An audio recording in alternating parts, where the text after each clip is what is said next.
Assalamualaikum warahmatullahi wabarakatuh. Teman-teman mahasiswa, kita bertemu lagi dalam mata kuliah bermain dan permainan dengan judul Perkembangan Bermain Anak Usia Dini.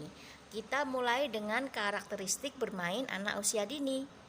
Yang pertama, bermain harus muncul dalam diri anak itu sendiri. Yang kedua, bermain harus tanpa aturan yang mengikat dan mereka bermain dengan bebas. Yang ketiga, bermain adalah aktivitas nyata dan sesungguhnya. Jadi, anak-anak menikmati bermain itu, misalnya dia bermain air. Mereka sungguh-sungguh bermain dengan air dan memperoleh pengalaman dari bermain air itu. Berikutnya, bermain harus didominasi oleh pemain, jadi bukan didominasi oleh orang dewasa. Kemudian, bermain harus memerlukan peran aktif dari pemain itu sendiri. Jadi anak terjun langsung untuk bermain.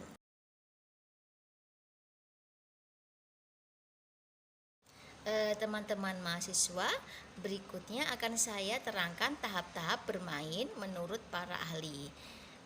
Sekarang akan saya bahas tentang pendapat Jean Piaget, yaitu sensori motor antara 0 sampai 2 tahun. Anak-anak ini menggunakan inderanya dan gerak tubuhnya. Jadi kita harus mempersiapkan yang merangsang atau bisa menstimulasi inderanya, misalnya dengan mainan-mainan yang berwarna atau bertekstur.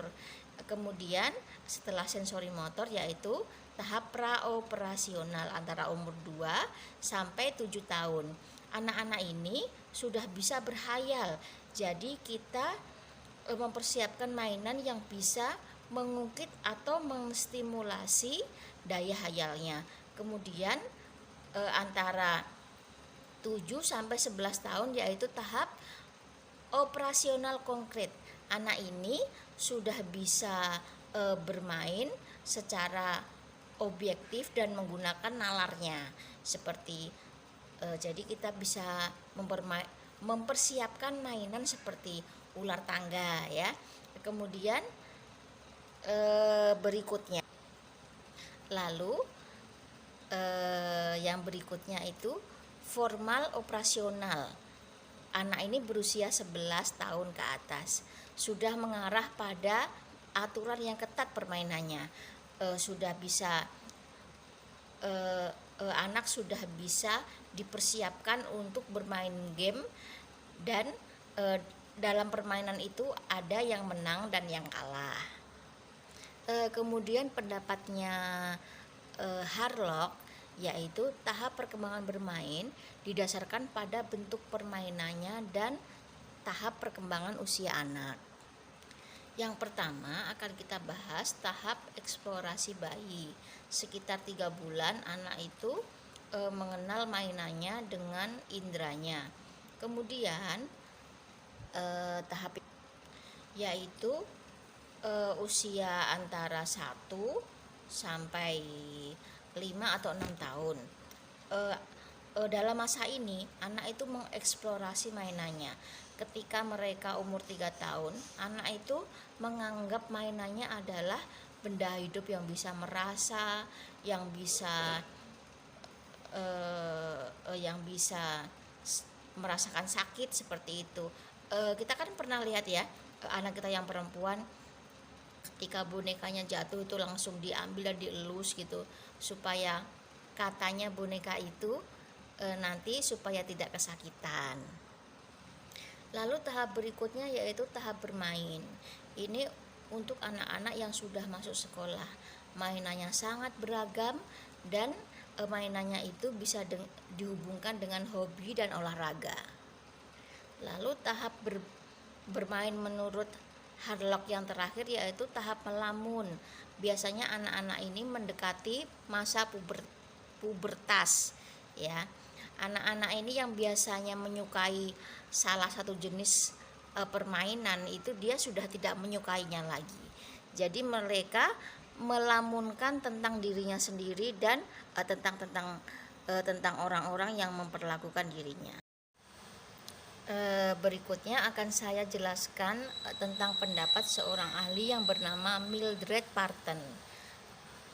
Menurutnya, tahapan bermain anak berdasarkan tingkat partisipasi anak. Yang pertama yaitu unocopy play, yang artinya tidak menetap atau peduli. Ketika anak itu peduli, dia menyukai permainan temannya, dia akan bergabung, dan ketika dia tidak menyukainya, dia tidak akan bergabung dan bermain sendiri. Yang berikutnya yaitu solitary play atau bermain sendiri. Karena anak-anak punya sifat egosentris, jadi dia tidak peduli walaupun temannya di sebelahnya itu bermain mempermainkan apa yang menarik gitu, dia tetap asik dengan permainannya sendiri. Kemudian yang bernama onlooker play, mereka bermain dengan melihat temannya bermain. Jadi temannya bermain apa, dia akan ikut. Kemudian parallel play, bermain secara paralel. Anak-anak itu bermain bersama dengan menggunakan benda yang sama. Berikutnya yaitu associative play. Mereka bermain beramai-ramai, seperti contohnya anak-anak itu bermain kucing-kucingan. Berikutnya yaitu cooperative play atau anak bermain secara kooperatif. Anak ini membentuk tim bermain bersama temannya, lalu mereka bermain game.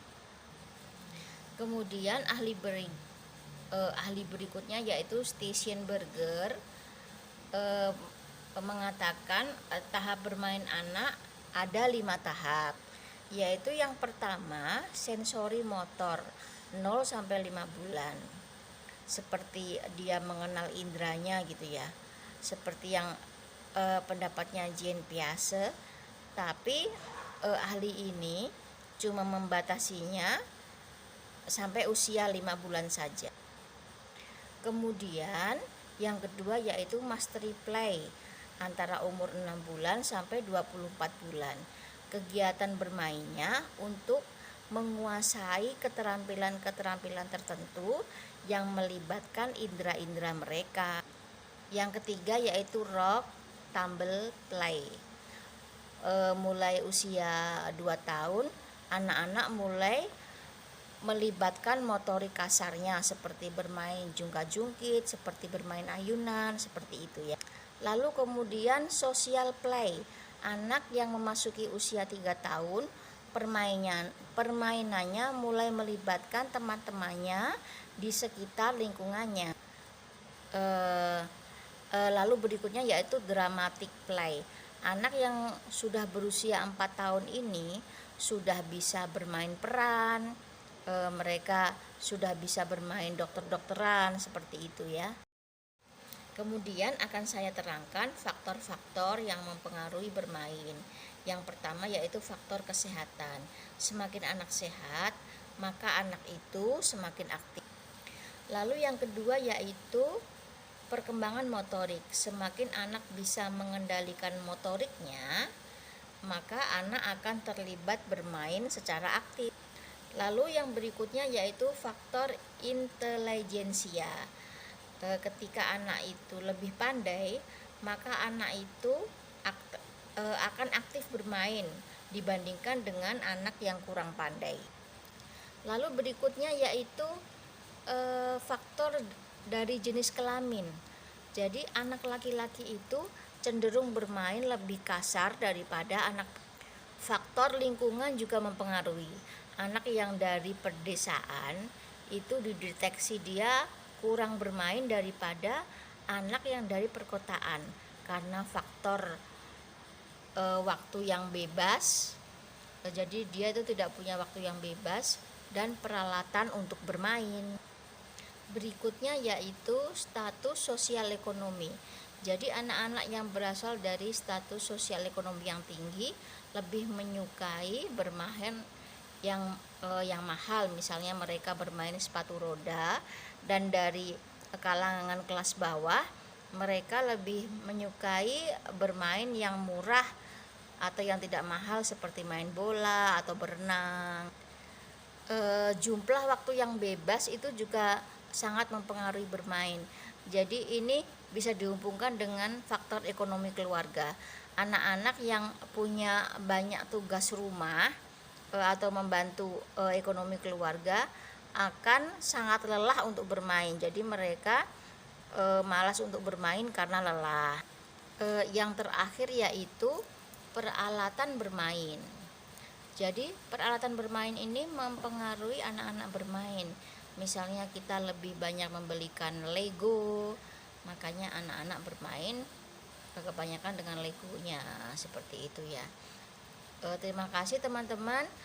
Demikian pertemuan kita yang ketiga ini. Semoga pembahasan materi ini sangat berguna bagi teman-teman semua mahasiswa, dan terutama juga sangat berguna bagi saya. Assalamualaikum warahmatullahi wabarakatuh.